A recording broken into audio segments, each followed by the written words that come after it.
ধানের শীষে যেমন সিলটা দিবেন 12 তারিখে, একই সাথে আপনাকে যে দ্বিতীয় ব্যালট পেপারটি দিবে হ্যাঁ এবং না, সেখানে হায়ের পক্ষে দয়া করে আপনারা রায় দিবেন। ত্রয়োদশ জাতীয় সংসদ নির্বাচন ও জুলাই সনদ নিয়ে দেশের রাজনৈতিক মহলে দীর্ঘদিনের ধোঁয়াশা ও উৎকণ্ঠার অবসান ঘটিয়ে অবশেষে নিজেদের অবস্থান পরিষ্কার করেছে বিএনপি। জামায়াতে ইসলামী শুরু থেকে হ্যাঁ ভোটের পক্ষে প্রচার চালালেও বিএনপির সিদ্ধান্ত নিয়ে জনমনে ছিল নানা প্রশ্ন। তবে সব জল্পনা কল্পনার ইতি টেনে এবারে বিষয়টি নিয়ে পরিষ্কার বক্তব্য দিয়েছেন বিএনপির চেয়ারম্যান তারেক রহমান।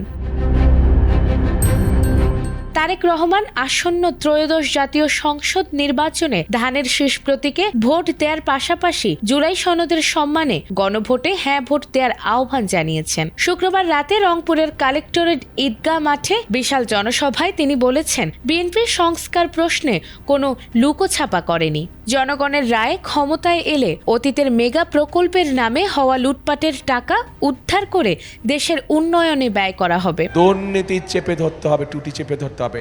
আমরা দেখেছি বিগত 16 বছর উন্নয়নের নামে মেগা প্রজেক্ট হয়েছে। যদি মেগা প্রজেক্টই শুধু হতো আমাদের আপত্তি ছিল না, কিন্তু আমরা দেখেছি কিভাবে মেগা প্রজেক্টের নাম করে মেগা দুর্নীতি করা হয়েছে। লুটপাটকৃত অর্থ আমাদেরকে চেষ্টা করতে হবে বিদেশ থেকে দেশে ফিরিয়ে নিয়ে এসে মানুষের কাজে ব্যবহার করা। তিস্তা মহাপরিকল্পনা বাস্তবায়নের প্রতিশ্রুতি দিয়ে তারেক রহমান বলেছেন, রংপুর অঞ্চলের পানি সংকট দূর হলে কৃষিতে নতুন বিপ্লব ঘটবে।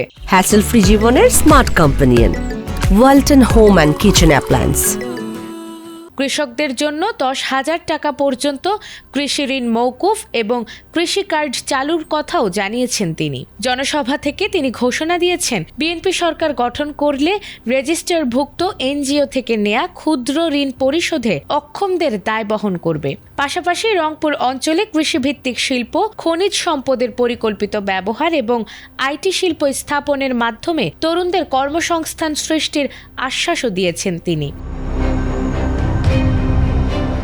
জুলাই আন্দোলনের প্রসঙ্গ টেনে তারেক রহমান বলেছেন, 5 আগস্টের পরিবর্তন কোনো রাজনৈতিক দলের নির্দেশে হয়নি। এটি ছিল জনগণের দীর্ঘদিনের নিপীড়নের বিরুদ্ধে স্বতঃস্ফূর্ত বিস্ফোরণ। সেই আত্মত্যাগের সম্মান রক্ষায় জুলাই সনদে হ্যাঁ ভোট দেওয়ার আহ্বান জানিয়েছেন তিনি। ভোটারদের উদ্দেশ্যে তিনি বলেছেন, ফজরের নামাজ পড়ে ভোট কেন্দ্রে গিয়ে ভোটের পবিত্র আমানত পাহারা দিতে হবে, যাতে কেউ ভোট ছিনতাই করতে না পারে।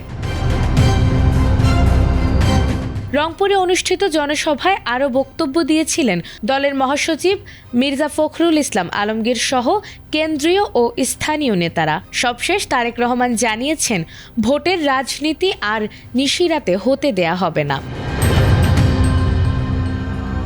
নাজমুন নাহার জান্নাত, এটিএন বাংলা।